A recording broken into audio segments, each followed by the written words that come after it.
신천지에서는 계시록 7장의 바람을 다음과 같이 가르쳤습니다. 바람은 천사장에게 속한 수많은 천사들이다. 바람을 붙잡았다는 건 심판을 중지시킨다는 뜻이다. 바람을 불지 못하게 하는 이유는 6장에서 배도한 장막에 대한 심판이 끝났기 때문이다. 그래서 14만 4천 명을 인칠 때까지는 심판이 중지되었지만 수가 차게 되면 다시 불게 된다. 바람이 다시 불게 되면 땅과 바다와 각종 나무에 불게 된다. 바람은 심판이고 심판받는 땅, 바다, 나무는 세상에 있는 모든 교회와 교인들이다.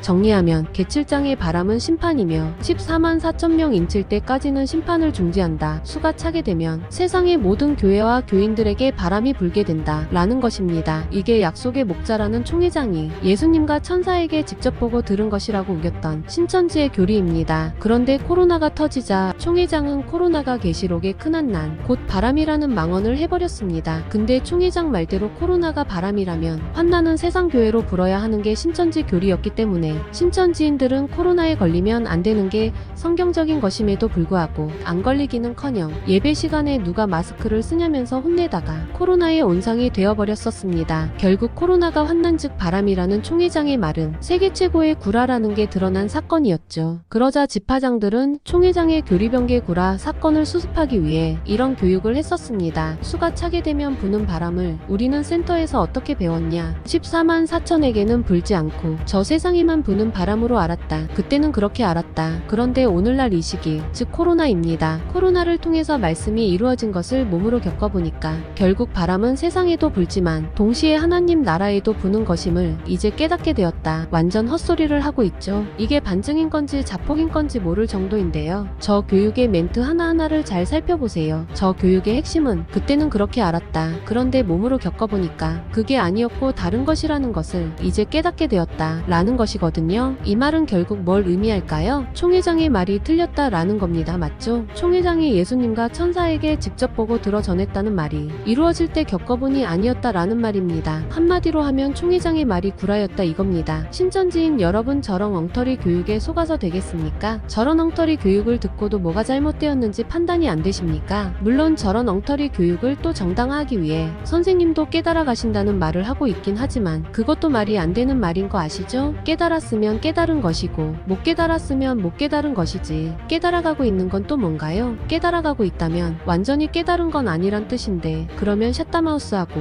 완전히 알 때까지 I don't know 하면서 조용히 있어야 하지 않을까요? 완전히 깨닫지도 않은 상태에서 이럴 것이다 저럴 것이다 라고 말했다면 어떻게 대언자라고 할 수 있을까요? 그게 약속의 목자의 사명인가요? 절대 아니죠. 그러니 총회장이 깨달아 간다는 말은 총회장이 잘 알지도 못하면서 함부로 증거했다는 말과 다르지 않고요. 총회장이 구라친 것을 덮기 위한 소습이지 정말 깨달아가는 게 아니라는 것을 아셔야 합니다. 그리고 또 다른 집화장의 교육인데요. 바람이 세상으로 불어야 하는데 신천지로 부는 이유는 14만 4천인 맞은 자 인정받고 확인하기 위함이다. 계시록으로 입맞은 14만 4천이 되면 바람이 신천지는 지나가고 세상 교회로 바람이 불어서 교회 문 닫고 간판 떨어지고 목자들 그만둬버리고 사람들이 몰려온다. 네, 이건 좀 더 구체적인 헛소리죠. 총회장은 세미나 때나 설교 때 그리고 진성신에도 14만 4천인 쳤다고 말을 수도 없이 했습니다. 물론 총회장의 말도 망언이긴 한데 저 집화장은 총회장의 말과도 다른 자기의 생각까지 보내서 거짓말을 하고 있는 겁니다. 저 집화장의 말대로 14만 4천 명 확인하기 위해 바람이 신천지에 불었다면 바람은 코로나였고 현재는 코로나가 끝났으니 14만 4천 확인도 다 끝났어야 하지 않나요? 그럼 당신 집화에 입맞은 1만 2천 명은 누굽니까? 대답할 수 있습니까? 이건 모계시록을 가감하는 걸 넘어 완전 새로 쓰고 있다고 해야 할 것 같습니다. 신천지인 여러분, 총회장이 정말 예수님께 보고 들어서 증거하는 목자라면 일이 이루어지기 전에 말한 것과 이루어지고 나서 말하는 게 달라질 수 없습니다. 그리고 집화장들이 참신앙인이고 양심이 있는 자라면 총회장의 거짓 교리를 보고 저렇게 수습을 하지 않을 겁니다. 결국 신천지는 지금 어떤 상태인지 아시겠습니까? 총회장은 거짓을 말하고 있고 집화장들은 그걸 돕고 있는 실정입니다. 이런 신천지가 아직도 진리의 성읍이라고 느끼십니까? 완전 계시록 가감의 현장 아닌가요? 오늘의 결론, 진리는 변하지 않는다며?